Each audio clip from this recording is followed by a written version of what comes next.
നമസ്കാരം. ക്യാപ്സിക്കം മുട്ട വെച്ചിട്ട് ഒരു നല്ല ടേസ്റ്റി ആയിട്ടുള്ള സൈഡ് ഡിഷിൻ്റെ റെസിപ്പിയാണ് ഞാനിവിടെ ഷെയർ ചെയ്യാൻ പോകുന്നത്. ഇത് വന്നിട്ട് ചപ്പാത്തി, പൊറോട്ട, റോട്ടി, നാൻ്റെ കൂടെ കഴിക്കാൻ വളരെ ടേസ്റ്റി ആയിരിക്കും. അപ്പോൾ ഇതെങ്ങനെയാണ് ഉണ്ടാക്കേണ്ടത് നമുക്ക് നോക്കാം.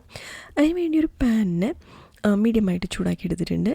ഇതിലേക്ക് 2 അല്ലെങ്കിൽ 3 ടീസ്പൂൺ വെളിച്ചെണ്ണ അല്ലെങ്കിൽ കുക്കിംഗ് ഓയിൽ നമുക്ക് ഒഴിച്ചു കൊടുക്കാം. ഇതിലേക്ക് 2 മീഡിയം ഉള്ളി കട്ട് ചെയ്തിട്ട് ഇട്ട് കൊടുക്കുന്നുണ്ട്.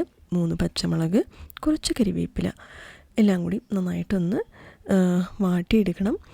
ഉള്ളി നന്നായിട്ട് വെന്ത് വാടിയാൽ മതി, ചുവപ്പിക്കേണ്ട ആവശ്യമില്ല. ഉള്ളി നന്നായി വെന്ത് വാടി വരുമ്പോൾ ഇതിലേക്ക് 1 ടീസ്പൂൺ മുളക് പൊടി ഇട്ട് കൊടുക്കാം. 1/4 ടീസ്പൂൺ മഞ്ഞൾപ്പൊടിയും കൂടിയും ഇതിലേക്ക് ചേർക്കാം. എന്നിട്ട് പച്ചക്കുത്ത് മാറുന്നവരെ 1-2 മിനിറ്റ് മീഡിയം ഫ്ലെയിമിലൊന്ന് നന്നായിട്ട് ഇളക്കി കൊടുക്കാം. അതിനുശേഷം 3 മീഡിയം തക്കാളി ചെറുതായിട്ട് കട്ട് ചെയ്തിട്ട് ഇതിലേക്ക് ഇട്ട് കൊടുക്കുന്നുണ്ട്. തക്കാളീനെ നന്നായിട്ട് വെന്ത് സോഫ്റ്റ് ആവുന്ന വരെ വേണം ഇളക്കി കൊടുക്കാൻ. അതിന് വേണ്ടി കുറച്ച് ഉപ്പിട്ടിട്ട് നമുക്ക് ഇളക്കി കൊടുത്താൽ പെട്ടെന്ന് തന്നെ തക്കാളി നന്നായിട്ട് വെന്ത് സോഫ്റ്റായിട്ട് വരുന്നതായിരിക്കും. അപ്പോൾ മീഡിയം ഫ്ലെയിമിൽ വെച്ചിട്ട് തക്കാളി നന്നായി വെന്ത് സോഫ്റ്റായെന്ന് വരെ ഞാൻ ഒന്ന് ഇളക്കി കൊടുക്കുകയാണ്. തക്കാളി വെന്ത് സോഫ്റ്റായി വരുമ്പോൾ ഇതിലേക്ക് കട്ട് ചെയ്ത് വെച്ച ക്യാപ്സിക്കം ഈ സൈസിൽ കട്ട് ചെയ്തിട്ട് ഇതിലേക്ക് ഇട്ടിട്ട് ക്യാപ്സിക്കമിനെ കൂടി നന്നായിട്ടൊന്ന് വാട്ടിയെടുക്കണം. ക്യാപ്സിക്കം നന്നായി വാട്ടി എടുത്ത് അതിൻ്റെ പച്ചക്കുത്തൊക്കെ മാറിയതിന് ശേഷം വേണം തിളച്ച വെള്ളം ഒഴിച്ചിട്ട് അതിനെ വേവിച്ചെടുക്കാൻ. അപ്പോൾ ക്യാപ്സിക്കം കുറച്ച് നേരം വാട്ടിയതിന് ശേഷം ഇതിലേക്ക് നമുക്ക് ഒരു 1/2 ടീസ്പൂണ് ഗരം മസാലപ്പൊടിയും കൂടി ഇട്ടിട്ട് വീണ്ടും 1-2 മിനിറ്റ് നന്നായിട്ടൊന്ന് വാട്ടിയെടുത്തതിന് ശേഷം 2 ഗ്ലാസ് തിളച്ച വെള്ളം ഞാനിവിടെ ഒഴിച്ചു കൊടുക്കുകയാണ്. തിളച്ച വെള്ളം തന്നെ വേണം ഒഴിച്ചു കൊടുക്കാൻ. എന്നിട്ട് നന്നായിട്ടൊന്ന് ഇളക്കി കൊടുക്കുക. അതിൽ ഉപ്പൊക്കെ ഒന്ന് നോക്കുക, ഉപ്പ് പാകമുണ്ടോ ഇല്ലയെന്ന്. ഉപ്പ് കുറവാണെങ്കിൽ വീണ്ടും കുറച്ച് ഉപ്പിട്ടിട്ട് നന്നായി ഇളക്കി കൊടുത്ത് മീഡിയം ഫ്ലെയിമിൽ അടച്ച് വെച്ചിട്ട് ഒരു 5 മിനിറ്റ് നമുക്കൊന്ന് ക്യാപ്സിക്കമിനെ വേവിച്ച് എടുക്കണം. അപ്പോൾ ഇവിടെ ഞാൻ അടച്ച് വെച്ചിട്ട് ഒരു 5 മിനിറ്റ് ക്യാപ്സിക്കമിനെ ഒന്ന് വേവിച്ചെടുക്കണം. 5 മിനിറ്റ് അതിൻ്റെ ശേഷം നമുക്കൊന്ന് തുറന്ന് നോക്കാം. ക്യാപ്സിക്കം വെന്ത് വന്നിട്ടുണ്ട്. ഇതിലേക്ക് ഞാൻ 2 മുട്ട ഒഴിച്ചു കൊടുക്കുകയാണ്.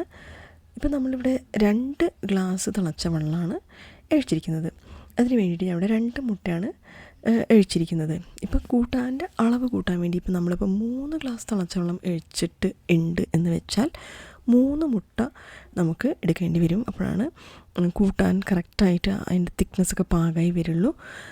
അതുകൊണ്ട് 3 ഗ്ലാസ് തിളച്ച വെള്ളം ഒഴിക്കുകയാണെങ്കിൽ നിങ്ങൾ 3 മുട്ട എടുക്കേണ്ടി വരും. അപ്പോൾ ഇളക്കിക്കൊണ്ടേ മുട്ടേനെ നമുക്കൊന്ന് വേവിച്ചെടുക്കണം. ഒന്ന് തള വരുമ്പോൾ ഒരു 1/2 കപ്പ് തേങ്ങ, പച്ച തേങ്ങ നന്നായി അരച്ച് പേസ്റ്റാക്കിയിട്ട് ഇതിലേക്ക് ഒഴിച്ചു കൊടുക്കാം. തേങ്ങ അരച്ച് ഒഴിച്ചതിന് ശേഷം കൂടുതൽ നേരം കൂട്ടാൻ തിളപ്പിക്കേണ്ട ആവശ്യമില്ല. 1-2 തള വന്നാൽ മതി. അപ്പോൾ ഒന്ന് ഇളക്കി കൊടുത്ത് 1-2 തള വരുമ്പോൾ സ്റ്റൗവ് ഓഫ് ചെയ്തിടുക.